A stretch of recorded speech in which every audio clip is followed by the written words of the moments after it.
Good morning दोस्तों। Article 243O part 9 the panchayat bar to interference by courts in electoral matters.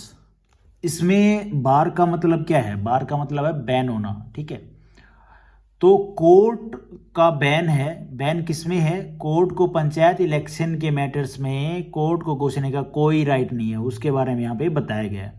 तो सबसे पहले close में क्या है? Notwithstanding anything in this constitution, a part में the validity of any law relating to delimitation of constituencies और the allotment of seats to such constituencies made or purporting to be made under Article 243K shall not be called in question in any court। क्या मतलब है इस close का? इसमें सारा जो court का मैटर बताया गया है कि भाई किस तरह से जो कॉन्स्टिट्यूएंसी बनाया गया है, ठीक है, किस तरह से सीट अलॉट किए हैं, किस किस के लिए सीट, भाई schedule caste, schedule tribes, women's, general के लिए, ओबीसी के लिए कैसे लोट किया गया है, भाई किस तरह से लोट हुआ है या कैसे करने वाले हैं। तो अंडर आर्टिकल 243 के में सारी डिटेल हैं, ठीक है, उसमें ये डिटेल हैं। तो इन सब मामलों को लेके कोर्ट में जाने का राइट नहीं है कि कोर्ट को राइट, और कोर्ट को भी राइट नहीं है इन मामलों में घुसने का। ये बात यहाँ पे ये बोलना चाह रहा है।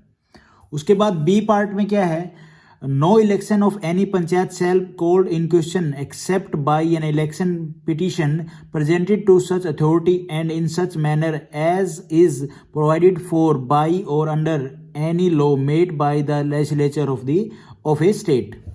देखो, इसमें ये है कि कोर्ट का इलेक्शन मैटर में कोई रोल है या नहीं। इलेक्शन मैटर में किसी भी कोई भी प्रॉब्लम हो रही है, भाई कोई बोले कि भाई हम जीते थे और हमें हरा दिया गया गलत तरीके से, कुछ गलत हो गया है, तो इलेक्शन पिटीशन डालना पड़ेगा। ऐसा कि अथॉरिटी जहां लेजिस्लेचर बनाती है, ठीक है, कि उस अथॉरिटी में जो लेजिस्लेचर ने बनाई है कि वहां पे जो भी इलेक्शन मैटर से रिलेटेड जो भी चीजें हैं, आप वहां पे जाके उसमें पिटीशन डालिए, वहां पे कंप्लेन करिए, वो चीजें वहां होंगी। ठीक है, ऐसा नहीं कि कोई बंदा पर्टिकुलर जाके कोर्ट में खड़ा हो गया, कोर्ट में जाके कंप्लेन करना, तो कोर्ट को कोई राइट नहीं है उस चीज़ को, या फिर कोर्ट को भी इलेक्शन मैटर में घुसने का कोई राइट नहीं है।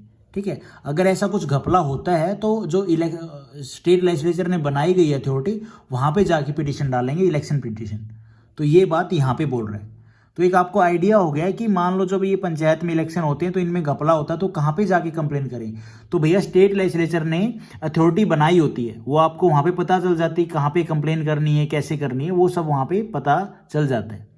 ठीक है, ऐसा नहीं आप भाई थाने में जाके केस कर दोगे या फिर कोर्ट में कोई केस डाल दोगे, ऐसा नहीं होता। या फिर कोर्ट उन भाई पंचायत के जो इलेक्शन हो रहे हैं उनके मैटर में घुसेगा, वो चीज़ यहाँ पे इस आर्टिकल में बताई गई है। तो यही था हमारा article 243O। Thank you for watching this video.